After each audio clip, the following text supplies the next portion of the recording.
नमस्कार भाइयों और बहनों। मैं आपके समक्ष अपना एक लेख प्रस्तुत कर रहा हूँ। इस लेख का शीर्षक है सिया राम शरण गुप्त की महान कहानी काकी। काकी कहानी मैंने 7वीं क्लास में पढ़ी थी। ये कहानी तब मुझे बहुत अच्छी लगी थी। इस कहानी को मैंने कई बार पढ़ा था। हर बार इस कहानी को पढ़ने के बाद एक नए तरह का आनंद आया था। जब मैंने स्वयं कहानियाँ लिखना शुरू किया तो मेरा यही प्रयास होता था कि मैं वैसी ही महान कहानी लिखूं। इस कहानी में एक पुत्र का अपने माँ से प्रेम को दिखाया गया है।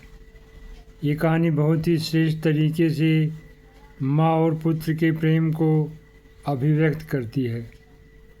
ऐसी महान कहानी हिंदी में बहुत ही कम है।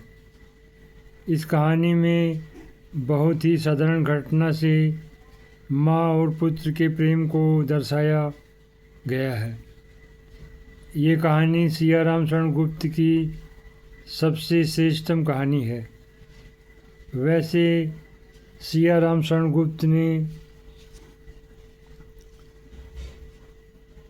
कई तरह की कहानियाँ लिखी थी, पर उनकी यह रचना बहुत ही श्रेष्ठ है। ये रचना पाठ्यक्रम में आ गई है तो इस रचना के बारे में सभी लोग जान गए हैं। ये कहानी बहुत ही प्रेरणादायक है। आज भी जब मैं इस कहानी को पढ़ता हूँ तो मुझे अपने बचपन के दिन याद आ जाते हैं। ये कहानी आज भी मुझे बहुत अच्छी लगती है, जैसी अच्छी मुझे तब लगी थी जब मैंने इसे पहली बार पढ़ा था। वैसे ये कहानी बहुत छोटी सी है, पर यह कहानी मुझे सभी कहानियों से भी श्रेष्ठतम और महानतम लगती है। वैसे हिंदी के जो अन्य कहानीकार हैं वो भी बहुत ही श्रेष्ठतम और महानतम हैं, पर यह कहानी मुझे बहुत ही ज़्यादा अच्छी लगती है। अभी कल ही मेरे मन में ये विचार आया कि मुझे इस कहानी के बारे में कुछ लिखना चाहिए, तो मेरे बचपन के दिन मुझे याद आ गए। ये कहानी मुझे बहुत अच्छी लगती है, पर अन्य लोगों को भी बहुत अच्छी लगती है।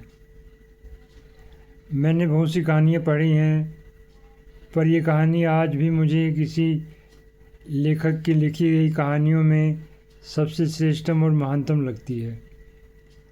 मैंने सिया राम शरण गुप्त की कविताएं भी पढ़ी हैं। उनकी कविताएं भी बहुत ही श्रेष्ठतम और महानतम हैं। वैसे उनके बड़े भाई मैथिली शरण गुप्त भी बहुत ही श्रेष्ठतम और महानतम रचनाकार थे। वो एक महानतम कवि थे और उन्हें भारत सरकार ने राष्ट्र कवि का सम्मान दिया था और जनता ने भी उन्हें राष्ट्र कवि का सम्मान दिया था। इस तरह जनता और सरकार दोनों ने ही उन्हें राष्ट्र कवि बनाया था।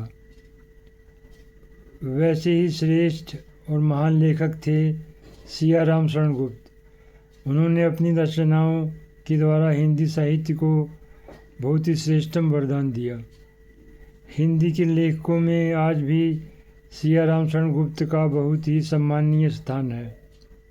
उनका साहित्य और उनका जीवन बहुत ही प्रेरणादायक है। इसलिए मैंने सोचा कि कुछ सिया राम शरण गुप्त के बारे में लिखा जाए और उनकी कहानी काकी पर कुछ लिखा जाए। जब मैं स्कूल जाता था तो मुझे स्कूल जाने में बहुत आनंद आता था। मैं अपनी क्लास के अच्छे विद्यार्थियों में गिना जाता था। मुझे कविताओं, कहानियों, उपन्यासों और साहित्य की अन्य विधाओं से बहुत प्रेम था और आज भी है।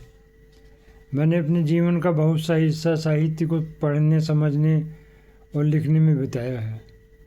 मैं हिंदी और अन्य भाषाओं के रचनाकारों को समझने का प्रयास कर रहा हूँ।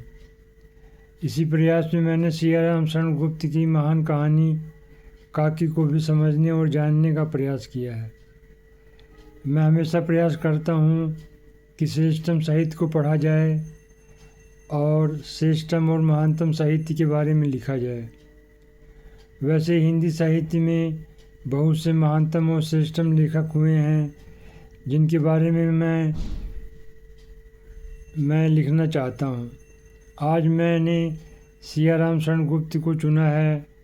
इसके बाद मैं अन्य लेखकों के बारे में लिखूँगा जिन्होंने हिंदी साहित्य को श्रेष्ठतम और महानतम बनाने का प्रयास किया है।